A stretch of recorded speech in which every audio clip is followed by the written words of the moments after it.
Hi, so I'm in Cinema 4D R21 207.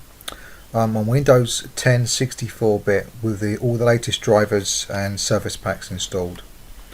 The version of Ornatrix that I'm showing today is version 2.3.24098. So what I'm going to do is I'm going to go to the Ornatrix and add here and just do the standard furball and click create. So with that done, I'm just going to groom it so that it's just very tight against the surface of the object.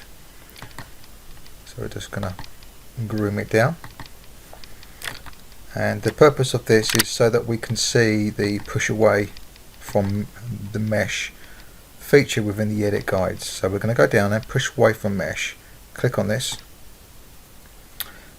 and you'll notice that nothing happens. So what's happened right now is Cinema 4D is frozen. I can't rotate, I can't do nothing right now.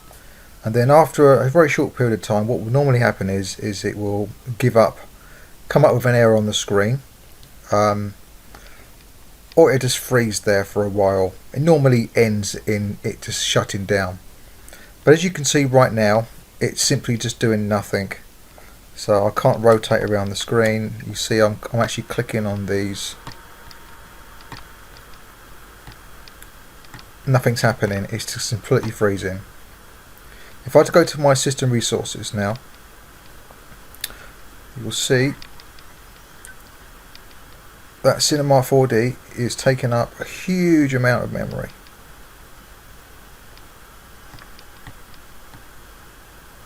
For some reason. I haven't got a clue why. It's taken up a huge amount of memory,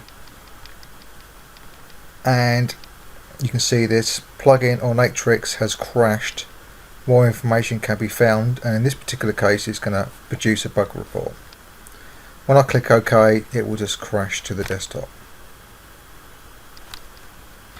So I've not closed anything else down, so you can see what kind of state my system was in at the time.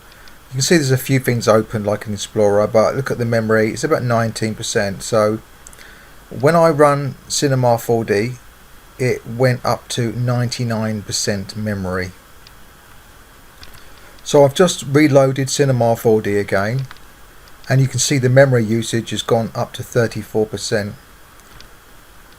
When we add this same scenario, add the hairball like that, go back to the system resources, you can see here that the memory has remained at 34%.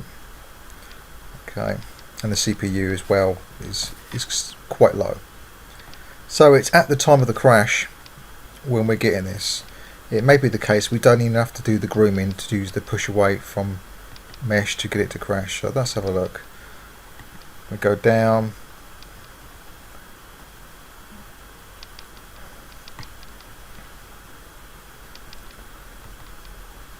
Push away from mesh, and as you can see, it hasn't crashed. It's absolutely fine. I'm going to now give it something to do. Just check on these system resources again. Memory is still the same. Push away from mesh. Oh, and this time it's worked. So you can see the problem we're getting here. This time it's actually worked, so I'm not quite sure what's going on. So it may be that the case that you've got it to work like you've just seen in this video, whereas you can clearly see the first time that I tried to run this that it didn't work. So I'll leave that with you to figure out what's going on there. So I've restarted my computer, I've closed down a few things that are taking up some resources. I've got a few things running there, but you can see the CPU is 15%, memory is at 27%, although to be quite honest with you, it's got nothing to do with this because it does it in the same with my other PC, which has got 32 gig. It just crashes out. So I'm going to now load R21. So R21 is now loaded. We'll just check our system resources. You see it's a little bit even higher than last time. but there shouldn't be a problem there. Let's go in there, do the same thing.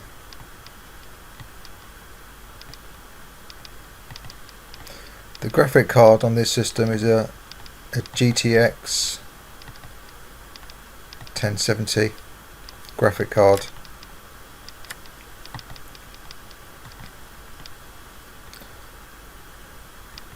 It's quite a powerful gaming laptop. Here we go, push it away from mesh. Done it quick that time.